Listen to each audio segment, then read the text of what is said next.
En línea a Camilo Tiscornia, director de CIT Asesores Económicos. Camilo, buen día, ¿cómo estás? ¿Qué tal? Buen día.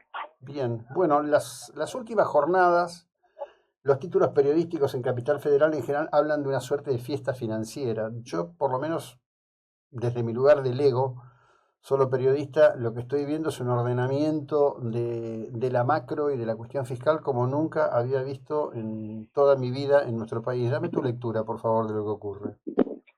Mirá, sí, yo creo que por de pronto, lógicamente coincido con esta visión que estás marcando de que ha habido en las últimas jornadas una mejora muy importante, sobre todo en un indicador muy importante que es el riesgo país, y esto está atado justamente a lo que decís vos, que es algo inédito prácticamente en la historia argentina de la performance fiscal que está viendo, sobre todo teniendo en cuenta de dónde veníamos. Yo creo que esta es una diferencia enorme y que explica en buena medida estos resultados que estábamos hablando recién. Bueno, ¿por qué sube ayer el riesgo país, aunque sea levemente, en un contexto que no termino de entender? Porque las noticias de ayer en sí son muy impactantes. El gobierno ha asegurado los recursos para el pago de deuda el año próximo, que indica dos cosas. Primero, que hay un manejo de los recursos que permite acumular los mismos para disponerlos con un fin específico, y después que Argentina da una señal de previsibilidad de altísima calidad, ¿no? Sí, porque hay que tener en cuenta lo siguiente, ¿no? El gobierno ha hecho énfasis en esto que se llama el déficit cero, ¿no? Que es que el Estado no gaste más de lo que ingresa, pero hay que tener en cuenta que, además de esa cuenta que habla como si fuera del flujo, digamos, de ingresos y gastos recurrente de cualquier familia, como puede pasar en cualquier familia, el Estado argentino está endeudado y tiene que devolver lo que le prestaron. Entonces, un gran problema que hay es que el año que viene, por más que hoy el gobierno esté equilibrado en su día a día, llamémosle, hay que enfrentar pagos que con acreedores privados están en torno a los 10.000 millones de dólares. Entonces, la gran pregunta era, ¿de dónde iban a salir esos 10.000 millones de dólares del año que viene, siendo que el Banco Central no tiene reservas? Esta es la gran pregunta y esto es lo que mantenía en gran medida el déficit, el riesgo país en un valor muy alto. Y lo que es tan importante, ¿por qué? Porque ese riesgo país alto quiere decir que el gobierno argentino no podría ir el año que viene, cuando esto venza, a pedir que se lo renueven, porque si se lo renuevan, le cobrarían una tasa muy alta, que es este riesgo país, más la tasa que paga el gobierno americano. Entonces, virtualmente es como que no había forma, no quedaba claro de dónde el gobierno iba a sacar esos 10.000 millones de dólares. Bueno, lo que ha ocurrido en las últimas jornadas es que por algunos anuncios del gobierno que dijo que ya va a disponer de los fondos para pagar en el mes de enero, que es uno de los vencimientos, y por la baja del riesgo país que esto mismo fue provocando, es como que se va potenciando la perspectiva de que el año que viene el gobierno puede hacer frente a esos compromisos. Entonces obviamente baja la percepción de riesgo, es como que se entra en una especie de círculo virtuoso, por llamarlo de alguna forma. Sí, sí, círculo virtuoso, que creo, me cuento entre los que lo hemos añorado por décadas. Ahora, es impresionante en la medida en que el gobierno fue desalambrando, digamos, la relación con, con el sistema financiero, la cantidad de negocios que tenía el negocio financiero con el Estado y lo que significaba eso en términos de inmovilización de recursos para el resto de la economía y lo que significaba en costo agregado en términos de financiación para el propio Estado, ¿no? Y es que justamente son todas las consecuencias absolutamente previsibles y estudiadas del déficit fiscal. El déficit fiscal es una herramienta de política económica en principio absolutamente genuina, usada por montones de países, y la gran mayoría de los países tiene déficit fiscal.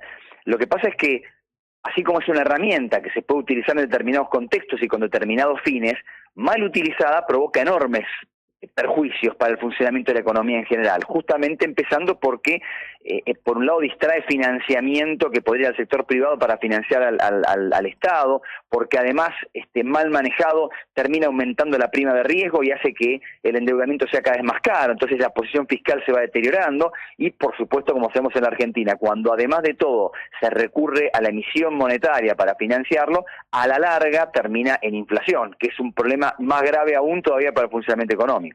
Claro. Entonces, el gobierno, yo creo que en este sentido me parece que fue muy elocuente la presentación que hizo el presidente con motivo del proyecto de presupuesto 2025. Creo que hizo una gran presentación allí de lo que fue la historia fiscal y monetaria de la Argentina, que es ineludible para cualquier persona que la haya más o menos vivido. Entonces, evidentemente había que cambiar por la parte fiscal y, bueno, lo están haciendo. Me parece que son pasos muy importantes que se están dando. Sí, por supuesto que sí, por supuesto que sí. Ahora, ¿cuál es el tema o cuál es la necesidad hoy que tanto se insiste de que haya un nuevo préstamo del Fondo Monetario? Digo, en este escenario y pensando en cómo se está modificando el tema de la balanza de comercio exterior de Argentina en función del crecimiento ya este año enorme del tema de petróleo y gas y su impacto positivo, ¿no aparecería como un dato tan necesario? Bueno, allí hay que entender que el foco del gobierno en el resultado fiscal es solo uno de los temas que el gobierno ha tenido que atacar producto de las malas políticas del gobierno anterior. Hay todavía persistente, en principio, todo un problema en desequilibrio monetario y todavía la parte fiscal relacionada con la deuda es bastante complicada, más allá de la parte de los flujos que hablábamos antes, que requiere otro tipo de cosas y que lleva a esta famosa pregunta de si en la Argentina, más allá de que la situación fiscal pueda estar ordenada, van a aparecer los dólares. En cualquier economía del mundo hace falta moneda extranjera para poder funcionar, porque hay que pagar importaciones, lo que fuera, deuda. Bueno, la pregunta es, muy bien, la Argentina ordenó la parte fiscal. ¿Podrá conseguir los dólares que necesita para todo el funcionamiento que hace falta, incluido todo lo que fue el exceso monetario del gobierno anterior? Esta es un poco la pregunta que queda flotando todavía en el aire y que está muy asociada al tema del cepo, que yo creo que es la otra gran materia pendiente que tiene el gobierno por delante, y que refleja la existencia del cepo. Lo que refleja es que en la Argentina siguen sobrando muchos pesos, más allá del ajuste fiscal. Entonces, cuando sobran pesos, eso automáticamente, si el mercado estuviera libre, podría implicar una presión sobre el tipo de cambio. Es en este contexto que se habla de que tal vez con un préstamo del Fondo Monetario se podría enfrentar este problema más rápidamente. Por el momento no está claro que el gobierno vaya a conseguir fondos del Fondo Monetario, valga la redundancia, y por eso es que sigue dando vueltas el tema de la apertura del cepo. Pero justamente las cosas que han ocurrido en la última semana, con tendencia a la baja del riesgo país, achicamiento de las brechas, son señales de que hay cosas que se van normalizando y en todo caso los riesgos se van acotando. Veremos si aparece plata del Fondo Monetario o no. Yo personalmente soy de la idea de que no conviene tomar plata del fondo para resolver el problema del cepo. Es una opinión personal, pero bueno. Sí, bueno, ahí hay un temazo, ¿no? Porque en realidad el fondo sigue muy apegado a lo que es su libro de base desde la década del 60, que es que te presta plata contra una devaluación, ¿no? Porque siempre gira en torno de la cuestión del tema del atraso cambiario y todo lo demás, y este gobierno la verdad que viene haciendo un planteo completamente diferente y lo que ha logrado en el acercamiento entre puntas en los distintos tipos de dólar es inédito. Sí, yo creo que ese es el tema cepo y atraso cambiario. Yo creo que son los grandes desafíos que enfrenta el gobierno como materia pendiente por resolver. ¿Por qué? Porque nosotros podemos discutir mucho acerca de si el tipo de cambio está atrasado o no, pero lo cierto es que uno ve que se está manteniendo la cosa y sigue adelante y con una brecha chica, pero lo cierto es que todavía existe el cepo de alguna forma. Entonces es un resultado que, por más que la brecha se ha achicado, todavía sigue siendo un resultado un tanto forzado lo que esté pasando en materia cambiaria porque existe el cepo. Entonces, se va a poder tener una mejor evaluación de la sustentabilidad de este tipo de cambio, a la redundancia, cuando el cepo se haya eliminado. Entonces, esta es una materia pendiente bastante importante.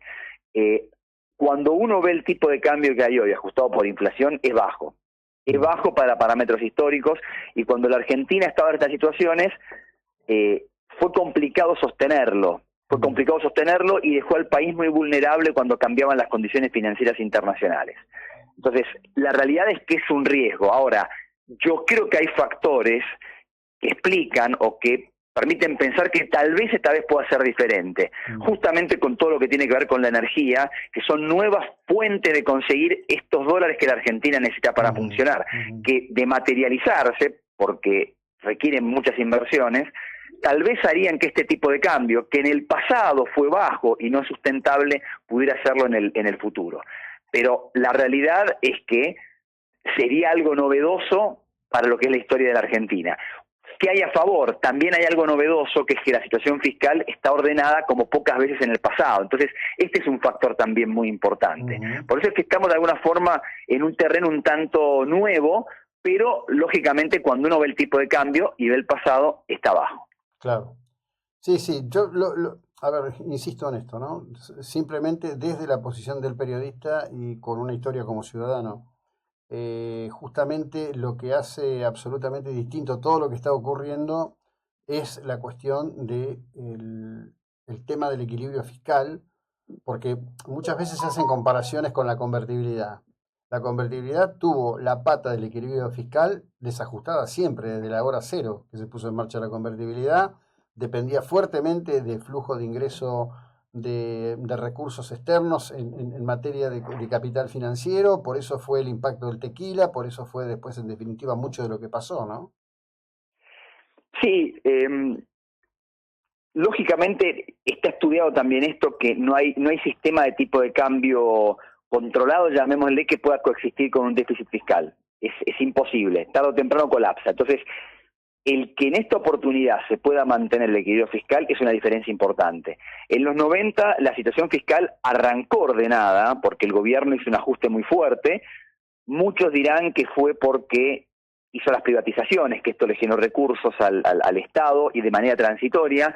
No solo fueron las privatizaciones, hubo un ajuste fiscal importante también, pero después lo cierto es que a mediados de la década, con la reforma previsional, de corto plazo se sabía que iba a haber un aumento del déficit fiscal, y eso obviamente cuando después se complicó la parte internacional terminó siendo el fin de la convertibilidad. Entonces, lógicamente, hoy no está el déficit fiscal, eso es una gran diferencia. Ahora, lo cierto es que desde la parte del funcionamiento de la parte de dólares, de abastecimiento de dólares, cuando las condiciones financieras internacionales se complicaron a fines de los 90, fue mucho para el sistema productivo argentino. Recordemos que la convertibilidad terminó con un desempleo del 18%, que saltó a prácticamente el 30% después de la crisis del 2001-2002.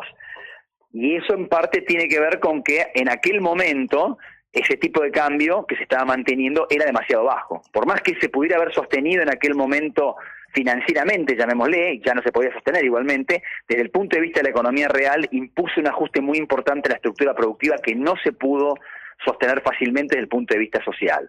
Entonces, esos riesgos existen.